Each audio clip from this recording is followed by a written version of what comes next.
అది అట్లా కాదు అంటే రాజకీయ విశ్లేషకులుగానే మీరు విశ్లేషించండి ఎవరి పార్టీకి సంబంధించిన భుజాన వేసుకోవాల్సిన లేదు జమీల్ గారు ఇంకొక విషయం మీరు ఫోర్ సైట్లకి చర్చకు పిలిచింది నాయక్ గారిని వేరే వాళ్ళు మాట్లాడొద్దని చెప్పండి లేదు సార్ లేదు భీమరావు నాయక్ గారు ఎక్కడ ఉన్నారు భీమరావు నాయక్ గారు ఏదైతే ఉన్నారో భీమరావు నాయక్ గారు ఫస్ట్ మనం ఆహ్వానించింది కాదు please I'm very sorry to say mister I don't know that who are you but at the same time just I want to ask only Bhimarao garu because we have enrolled the name of Bhimarao garu only లే భీమరావు గారు మాట్లాడండి PCR please cut that video please disconnect చేయండి ఆ వీడియోను PCR ఎందుకంటే మేము ఇచ్చింది కేవలం అవకాశం భీమరావు గారికే మేము అవకాశం కల్పించారు అంతా ఇప్పుడు భీమరావు గారు నాయక్ గారు రాలేదు కాబట్టి ఇప్పుడు దానికి సంబంధించి మాట్లాడడానికి కేవలం బీఆర్ఎస్ తరఫున పావని గౌడ్ గారు అలాగే బీజేపీ తరఫున మన పనేందర్ గారు రాజకీయ విశ్లేషకులుగా మనకు సంబంధించిన తాటి కుమార్ గారు ఉన్నారు ఇప్పుడు ప్రస్తుతం ఏదైతే ఉన్నారో మనం చాలా క్లియర్ గా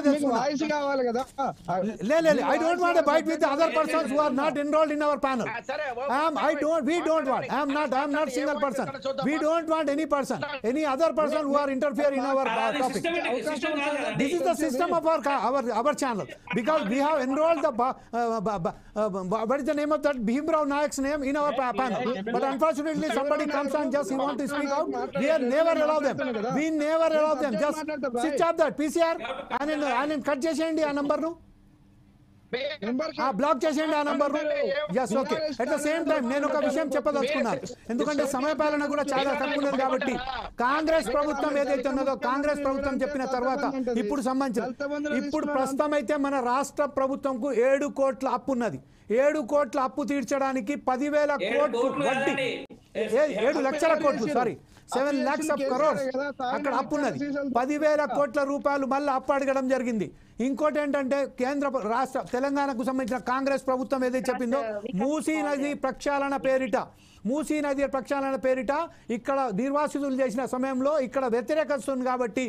బీబీ నగర్ ప్రాంతం నుంచి వెళ్ళి పదయాత్ర మొదలుపెట్టింది అప్పుడే అదే సమయంలో బీబీ నగర్ ప్రాంతంలో ఒక సిమెంట్ ఫ్యాక్టరీని కూడా ఆలోచన చేసింది దాన్ని కూడా ఇప్పుడు ఏం చేస్తారో తెలియదు ఇట్లానే సేమ్ సమయంలో కొడంగల్ ప్రాంతంలో కూడా ఒక అడానికి సంబంధించిన ఒక కంపెనీకి మేము ఇన్వెస్ట్మెంట్ కి వ్యతిరేకం కాదు investment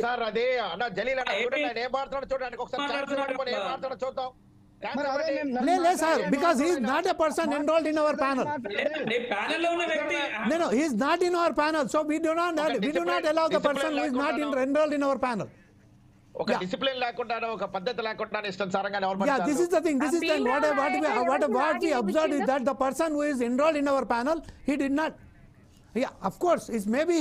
he is with accommodate with the Bhimrao but at the same time he is not allowed to talk he is not allowed to speak out because he is not enrolled in our panel right now in our discussion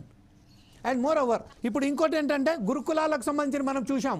చాలా దుర్భరమైన పరిస్థితులలో ఎంత దారుణంగా అంటే నిన్న పావని గారు చెప్పిన ప్రకారం ఒక 48 కాదు మనం లెక్కలు తెస్తే 52 మంది చనిపోయారు ఇప్పటికీ ఇంకోటి ఏంటంటే ఈ రోజు నిన్న రాత్రి కాదు ఇప్పుడు ఈ మార్నింగ్ కరీంనగర్ జిల్లా మంథని ప్రాంతంలో ఇటు సైడ్ ఒక పత్తి రైతు ఆత్మహత్య యువకుడు 22 years యువకుడు ఈ రోజు పత్తి రైతు ఆత్మహత్య చేసుకున్నారు ఇవన్నీ కారణాలు చేపట్ట విజయోత్సవాలు దేనికి సంబంధించి విజయోత్సవాలు నడిపిస్తున్నదో కాంగ్రెస్ ప్రభుత్వం ఖచ్చితంగా దీనికి సమాధానం ప్రజలకు తెలంగాణ ప్రభుత్వాలు కాకుండా యావత్తు ఉభయ రాష్ట్రాల ప్రభుత్వాలకు కాంగ్రెస్ మొత్తం దేశ ప్రజలకు సమాధానం చెప్పాల్సిన అవసరం ఖచ్చితంగా ఉంది దీనికి సంబంధించింది మనం చెప్పండి ఎవరైతే ఈ ఉత్సవాల గురించి వాళ్ళ పార్టీ ప్రభుత్వం చేస్తుందన్న ఆన్సరబుల్ పర్సన్ ఏమో ఇట్లా లైన్ లోకి రాకుండా ఇంకోళ్ళతో మాట్లాడించి అంటే నేను ముందే చెప్పాను కాంగ్రెస్ పార్టీకి ఓటేస్తే ఒక బాధ ఇదే ఉంది ఇప్పుడు మనం అనుభవించాం ఎందుకంటే technical problem but one thing I want to clear that నేను భీమరావు నాయక్ గారిని మనం చాలా సార్లు ఇంటర్వ్యూ చేయడం జరిగింది కాకపోతే టెక్నికల్ గా ప్రాబ్లం ఏదైతే ఉన్నదో I can understand the problem because he is also be participating in the I think the meeting చెప్పండి మా ఒక్క రైతు కాదు చనిపోయింది ఈ రోజు 4 రైతులు చనిపోయారు 4 రైతులు ఎవరైతే చూడండి మీకు కావాలంటే మీకు చూపిస్తున్నా 4 రైతులు చనిపోయినరు ఎక్కడ అంటే జమ్మికుంటలో ఒక రైతు చనిపోయిండు, జమ్మికుంటలో ఒకరు ఆదిలాబాద్ లో ఒక రైతు ఆదిలాబాద్, చనిపోయిండు, అవును. గొల్లపల్లిలో ఒక రైతు చనిపోయిండు, నేరేడిగొండలో ఒక రైతు చనిపోయిండు. దేనికోసం చనిపోయారు? దేనికోసం అంటే రుణమాఫీ, అప్పుల రుణమాఫీ. బాధతోటి ఒకరు రుణమాఫీ, గడ్డి మంది రుణమాఫీ తాగి లేక. రుణమాఫీ కాలేదనేసి అప్పుల రుణమాఫీ కాలేదు. బాధతోటి వీళ్ళందరూ చనిపోయారు. పత్తి రైతులైతే దీనంగా హీనంగా ఉంది పరిస్థితి. పత్తిని కొనట్లేదు, Yes. కొన్న వర్షాకాలం. పత్తికి కూడా తగిన Yes, sir. ధర నిర్దేశించట్లేదు. వాళ్ళ పరిస్థితి మార్కెట్లకు పోతే అన్నమో రామచంద్ర అని ఏడుస్తున్నారు. ఒక రొట్టెలు తెచ్చుకొని పడిగాపులు కాస్తున్నారు. గత పాలన ఏ విధంగా ఉందో, ఎప్పుడు 10 ఏళ్ల కిందట అంతకు ముందు పాలన కేసీఆర్ గారు లేనప్పుడు కాంగ్రెస్ పాలించింది చూడండి, అప్పుడు ఎలాగుందో మళ్ళీ ఇప్పుడు కూడా అదే విధంగా వచ్చింది. రైతులు ఎప్పుడన్నా ఆత్మహత్యలు చేసుకున్నారా ఈ 10 ఏళ్లలో?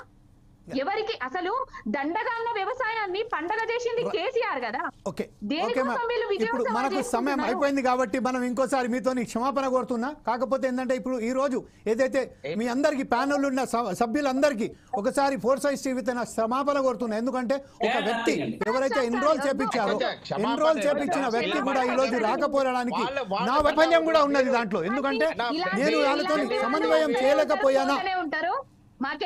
సమన్వయం చేయలేకపోయానా అనే దాన్ని మాత్రం నాకైతే గిల్టీ ఫీల్ అవుతున్నాను. దానికి మీ అందరికీ నేను క్షమాపణ కోరుతున్నాను నా తరఫున. కాకపోతే